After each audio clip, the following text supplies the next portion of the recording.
dragi dobri ljudi, ili kako bih mogla reći dragi ljudi dobra.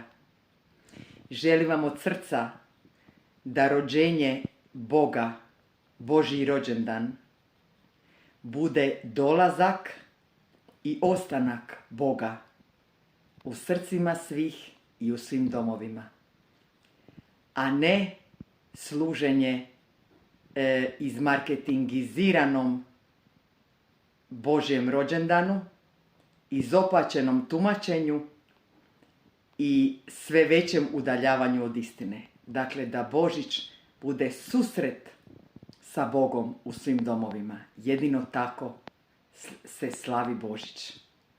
Eto, u tom duhu želim svima i svima vašima, odnosno želimo mi svi, blagoslovljen, duboko ispunjen, sretan Božić koji donosi smislen život. Tako se slavi Božić.